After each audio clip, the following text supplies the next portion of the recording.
자, 오늘 그 본회의가 끝나면 민주당은 의총을 또 이어갑니다. 네. 예, 그 의총장에서는 아마도 그 선거제도 개편 논의가 진행될 걸로 보이는데요. 네, 네. 내부의 의견이 좀 상당히 갈린다라는 보도가 나오고 있어요. 갈릴 수밖에 없습니다. 네. 이 사안은. 이 선거구제 개편은 예를 들면 이동관 탄핵하자 말자 네. 이런 흑과 백의 사안이 아니잖아요. 선거구제는 선거의 룰을 정하는 거기 때문에 어떤 룰이 더 좋을까 결과를 아무도 예측할 수 없어요. 네. 의견이 나뉠 수밖에 없다. 그래서 저는 지금 시청자들께서도 A가 어떤 의견을 냈다. 그냥 그런 의견을 존중해 주시는 게 필요할 것 같습니다. 이 부분은. 네. 그래서 민주당 내에서 민주당답게 자유롭게 토론을 충분히 하고 네. 결론을 내는 걸 좀 지켜보실 필요가 있다. 근데 저 개인적으로는 네. 그 연동형 비례대표제 하에서 네. 위성 정당을 막을 수 있는 방법이 있다면 예. 방법이 있다면 저는 연동형 비례대표제로 가보는 것도 방법이라고 생각합니다. 네. 근데 퇴행을 막는 차원에서. 그렇죠. 예. 그러니까 저는 과거로 회귀하는 건 안 된다고 생각해요. 예를 들면 병립형으로 간다면 네. 적어도 권역별 비례대표제는 해야 된다. 네. 그리고 석패율을 같이 도입해야 된다. 예, 예. 이거는 사실 정의당도 과거에 주장했던 맞습니다. 거잖아요. 예. 그래서 그 정도 진전은 해야 된다고 생각해요. 예. 그리고 만약에 이제 근데 여야가 합의해서 선거구제를 국회에서 의결할 가능성 전 20% 정도로 봅니다. 그럼 어떻게 되는 겁니까? 그렇게 생각합니다. 예, 그러면 사실상 뭐 합의를 하기 어렵다고 80%는 합의하기 어렵다라고 보시는 네, 저는 거예요? 그렇습니다. 근데 모르죠. 갑자기 무슨 뭐 누군가 조율을 한다면 그렇게 봅니다. 네. 그래서 연동형 비례대표제로 갔고 네. 그러니까 이탄희 의원 등이 발의한 위성정당 방지법으로는 네. 위성정당 방지가 안 돼요. 네. 그렇다고 들었습니다. 예, 안 됩니다. 그 구체적인 내용을 살펴보시면 되고 안 되기 때문에 그럼 이제 남는 건 뭐냐? 네. 국민의힘이 위성정당을 만들었을 때 네. 민주당은 만들지 마라 이런 요구를 하고 있는 것이거든요. 그 대안으로 소위 진보 개혁 쪽에 그 당들이 네. 민주당이 받을 저는 이번에는 한 37% 8%까지 받을 수 있다고 네. 보는데 네. 왜냐하면 저는 과거의 진보 정당에게 민주당 지지하면서 표를 줬던 비례는 그런 분들의 한 90%가 민주당 할 거라고 생각합니다. 지금은 분위기상. 이 프로테이즈를 진보 정당이 나누어 갖도록 해달라는 거잖아요. 네, 그런 요구가 있는 거죠. 실제 시민사회가 그런 기자회견도 했죠. 그렇죠. 그런 요구를 하는 것인데 그러면 이럴 때 그럼 민주당의 37%가 나누어져서 갔을 때 네. 의석수가 어떻게 되냐. 그 시뮬레이션을 돌려봤다는 거 아닌가요? 그 돌려본 게 이제 여러 가지인데 그 시뮬레이션이 다 맞는 건 아닙니다. 네. 그러니까 민주당이 자체적으로 권역별 비례대표제를 했을 때 네. 예측하기를 비례대표를 20에서 25석 정도로 예측을 한단 말입니다. 전체 47개 가운데 네, 20에서 25석. 그러니까 이건 그러니까 절반 정도는 얻는다 민주당이 할 수 이렇게 있다. 보는 거죠. 예. 그런데 민주당이 위성정당을 안 만들고 네. 지역구에서 어느 정도 선전한다고 보면 제로가 되는 겁니다. 제로. 그러면 국민의힘은 제가 보기 과반 이상 가져간다고 봅니다. 민주당이 빠지면. 네. 민주당에게 비례를 던지려고 했던 제 예측 37, 8% 내외가 네. 저는 비례 투표를 포기하는 숫자도 나올 테고 여러 가지 경우의 수가 있기 때문에 국힘이 과반을 할 거라고 봅니다. 25석 정도. 그러면 민주당 입장에서는 25석을 뺏기고 가는 눈 뜨고 앉아서 손해를 보는 상황이 되니까 그러면 어떻게 해도 민주당 과반이 안 되는 거고 예. 국민의힘은 웬만하면 과반하는 상황. 그러면 윤석열 정부의 제동을 걸기가 어렵게 되는 거 아닙니까? 그 가장 중요한 거 국회의장을 뺏기는 거죠. 국회의장도 국회의장 뺏기면 지금 그 국민의힘이 네. 김진표 의장이 사실 우리가 보기엔 답답해서 민주당 출신인데 왜 저러시나 싶은데 네. 국민의힘이 이번에 이동관 탄핵안 등 올렸다고 네. 막 의장을 비난하잖아요. 그거 무슨 얘기겠습니까? 왜 우리 말 안 들어줘? 이 얘기거든요. 네. 네, 그러니까 그런데 의장을 뺏기면 개혁적인 것은 개혁적인 법안이나 네. 개혁적인 것은 하나도 이룰 수 없는 거예요. 그래서 여러분이 갈망하시는 게 무엇이냐가 저는 중요하다고 생각해요. 지금 현 단계에서 대한민국 국민들이 가장 원하는 방식의 예. 국회가 어떤 그림이냐. 그렇지. 여러분이 예를 들면 저는 동의하지는 않지만 여러분이 예를 들면 지금 이 정부 절대로 안 되겠어. 심판해야 돼. 네. 그러면 그 심판은 총선의 결과로 나타나잖아요. 그렇죠. 그럼 그 총선의 결과로 그러면 힘있게 윤석열 대통령과 싸울 수 있는 야당, 제1야당에게 힘을 몰아줄 거야. 네. 그래서 정말 더 잘못하면 이 정권은 퇴진시킬 거야. 이게 여러분이 생각하는 가장 중요한 것이라면 네. 그에 따라서 선거구제 개편 얘기를 해야죠. 그러면 그런 분들은 민주당한테 위성정당 만들어. 우리가 지지해 줄게. 이렇게 가셔야 되는 거고. 그런데 내가 지향하는 나 그게 아니야. 다당제가 좋아. 네. 다당제가 좋아. 민주당은 위성정당 만들지 마. 그러면 국회의장은 국민의힘한테 뺏겨도 돼. 예. 이렇게 생각하신다면 이건 다 예측이지만 네. 생각하신다면 위성정당 만들지 마라고 요구하는 거죠. 근데 저는 전자예요. 제가. 네. 예. 전자다. 예, 강력한 제1야당 그리고 그 강력한 제1야당이 확실한 대표. 지금 윤석열 정권 들어서 제대로 되는 게 뭐가 있습니까? 네. 정말 부산 시민들께 민주당이 가덕도 신공항 등 빨리 추진해서 그 상실감을 그 어떻게든 보상해 드려야 돼요. 그러나 엑스포 성적 그것이 저는 윤석열 정부의 외교 성적이라고 생각해요. 119대 29. 네.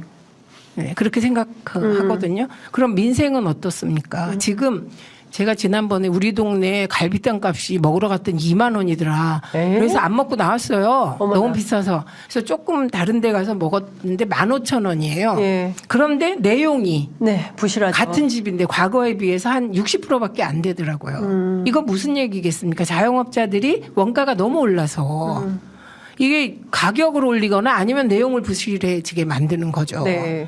이 민생 이게 저 아주 단적인 예 같아요. 아니 요새는 떡볶이를 먹으려고 해도 뭐 2, 3만 원이에요. 그럼 한 가족이 먹으면 예. 옛날엔 떡볶이는 한 7,000원 이렇게 먹으면 됐잖아요. 그런데 문제는 그래서 자영업자들이라도 내가 뼈 빠지게 일하면 내가 보상 받을 수 있어 이렇게 생각하면 되는데 다들 죽겠다고 원성이거든요. 네. 민생이 도탄에 빠졌다는 네. 거예요. 그렇습니다.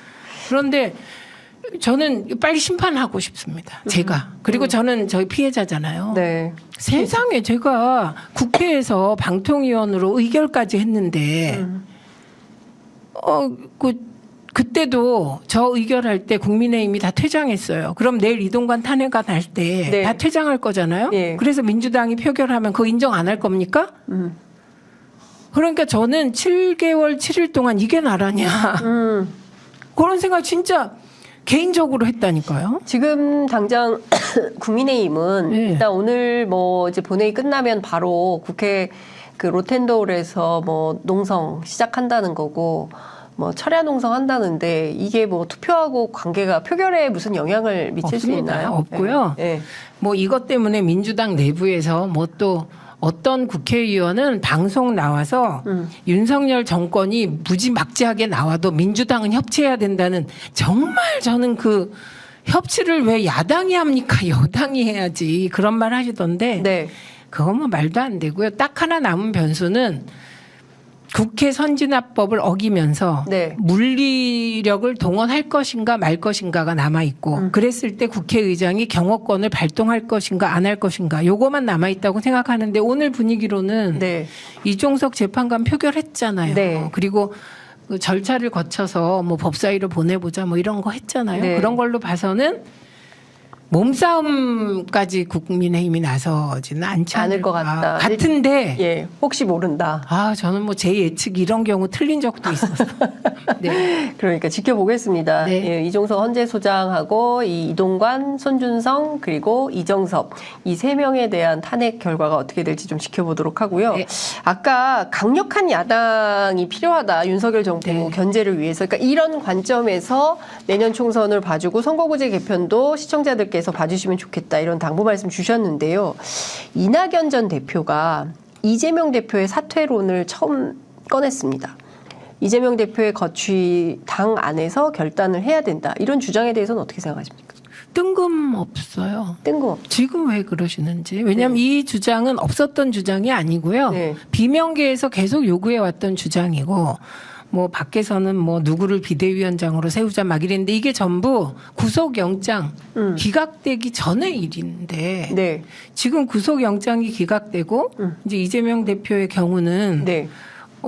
이게 사법 리스크가 아니고 검사 출신 대통령 리스크, 검찰 리스크 아니야? 이렇게 사람들이 생각하는 이 대목에서 이재명 대표 사퇴를 주장하신 게 맥락도 안 맞고 당내 어떤 타이밍도 안 맞고 뭐 당내 소위 비명계 그룹들 있지 않습니까? 뭐 원칙과 상식 등등 뭐 연대와 공생 뭐 이런 그 이낙연계 어떤 당직자들의 어떤 모임도 생기고 하는데 이게 뭐 당내에서 큰 흐름을 형성할 수 있을까요?